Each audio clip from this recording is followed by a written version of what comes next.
بسم اللہ الرحمن الرحیم۔ اللہم صلی علی محمد وعلی آل محمد۔ Welcome to my channel Urdu Islamic centre.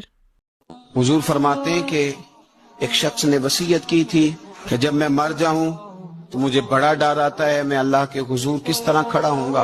اپنی اولاد سے کہنے لگا کہ اس طرح کرنا کہ میری لاش کو جلا دینا، پھر میری راکھ کو ہواؤں میں اڑا دینا، میں اپنے رب کریم کے سامنے کھڑا نہیں ہو سکتا۔ اس کے بچوں نے اسی طرح کیا تو حضور صلی اللہ علیہ وسلم فرماتے ہیں پھر اللہ نے زمین کے ذروں کو حکم دیا اور زمین نے سارے ذرے اکٹھے کیے، پھر رب نے اسے زندگی دی اور پھر پوچھا یہ تو نے وصیت کیوں کی تھی؟ تو اس کرتا اللہ میں تیرے سامنے کھڑا نہیں ہو سکتا تھا، مجھے اپنے اعمال کا پتہ تھا، جے ویکھاں میں عملاں والے تے پھر تے کچھ نہیں نا میرے پلے، تو میں ڈرتا تھا کہ کیا بنے گا۔ تو رب فرمائے گا فرشتوں میرا بندہ سچ کہتا ہے، اسے میرے فضل سے جنت عطا کر دو۔ میری ویڈیو کو لائک کریں اور زیادہ سے زیادہ شیئر کریں تاکہ صدقہ جاریہ کا ثواب آپ کو بھی ملتا رہے، اور میرے چینل کو سبسکرائب کرنا نہیں بھولیے گا۔ جزاک اللہ۔